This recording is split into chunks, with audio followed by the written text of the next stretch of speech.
Halo sahabat cerdas, bagaimana kabar kalian? Semoga baik-baik saja.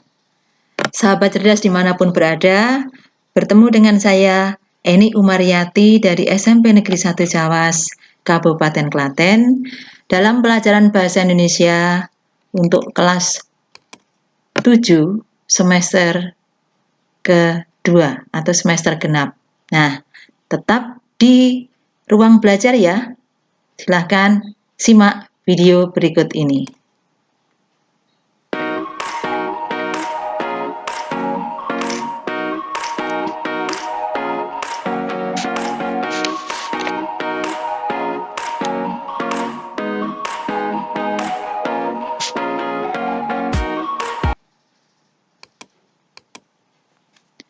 Sahabat cerdas, pada kesempatan ini kita akan belajar tentang cerita fantasi. Apakah cerita fantasi itu?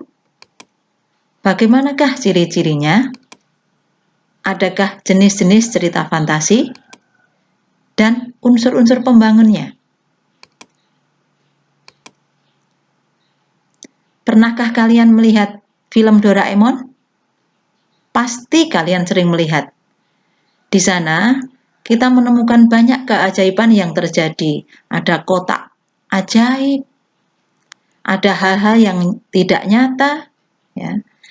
Ada sesuatu yang misterius juga, ya.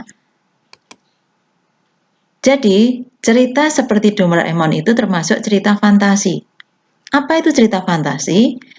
Cerita fantasi adalah sebuah cerita jenis khayalan, imajinasi, karangan, dan angan-angan dari penulisnya. Lalu, bagaimana ciri-cirinya? Ciri umum cerita fantasi. Yang pertama, ada keajaiban, keanehan, atau kemisteriusan. Berikutnya, ide ceritanya terbuka terhadap daya khayal penulis. Tidak dibatasi oleh realitas atau kehidupan yang nyata dengan tema cerita magic, supernatural, atau futuristik. Menggunakan berbagai latar, lintas ruang dan lintas waktu. Ciri umum berikutnya, tokohnya unik, memiliki kesaktian. Bersifat fiksi. Cerita fantasi bersifat fiktif, bukan kejadian nyata.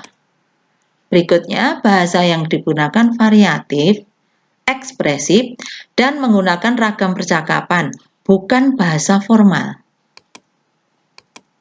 Nah, ada berapa jenis cerita fantasi? Yang pertama, berdasarkan kesesuaiannya dalam kehidupan nyata. Ada dua jenis cerita fantasi total, yaitu semua yang terdapat pada cerita tidak terjadi dalam dunia nyata. Berikutnya, ada cerita fantasi irisan, yaitu menggunakan nama-nama tokoh, nama tempat, atau peristiwa yang pernah terjadi pada dunia nyata. Jenis yang kedua berdasarkan latar cerita. Berdasarkan latar cerita, ada latar sezaman, berarti latar yang digunakan satu masa. Bisa masa kini, masa yang akan datang, atau masa lampau. Yang kedua, ada latar lintas waktu. Berarti cerita fantasi itu menggunakan dua latar waktu yang berbeda. Bisa masa kini dan masa lampau, bisa masa kini dan masa yang akan datang. Lalu, apa saja unsur-unsur pembangun cerita fantasi? Yang pertama, ada tema. Tema adalah gagasan pokok yang mendasari cerita. Kemudian ada alur, adalah rangkaian peristiwa dalam cerita yang terbentuk oleh hubungan sebab akibat. Yang ketiga, penokohan. Penokohan adalah cara pengarang dalam menggambarkan karakter tokoh-tokoh cerita. Mungkin ada tokoh cerita antagonis atau protagonis. Kemudian latar adalah tempat, waktu, dan suasana yang ada dalam cerita. Unsur berikutnya adalah sudut pandang atau point of view. adalah posisi pengarang dalam cerita, yaitu sebagai orang pertama atau sebagai tokoh cerita, berarti tokohnya aku, atau sebagai orang ketiga. Orang ketiga biasanya tokohnya ia atau nama orang. Berikutnya adalah gaya bahasa. Gaya bahasa adalah ciri khas bahasa yang digunakan pengarang dalam karyanya. Kemudian berikutnya ada amanat. Amanat adalah ajaran pengarang, ajaran moral atau pesan moral yang ingin disampaikan pengarang melalui karyanya. Nah, itu tadi tentang cerita fantasi. Kita sudah belajar tentang 4 hal. Ada pengertiannya, kemudian ada jenisnya, ada unsur-unsur pembangunnya, ya, dan juga ciri-cirinya. Nah, demikian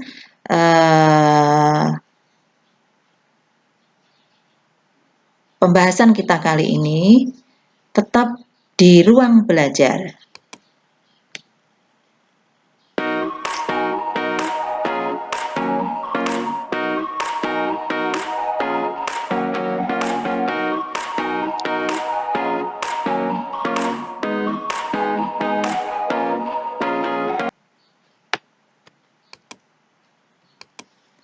Sampai berjumpa lagi di ruang belajar. Semoga bermanfaat dan terima kasih.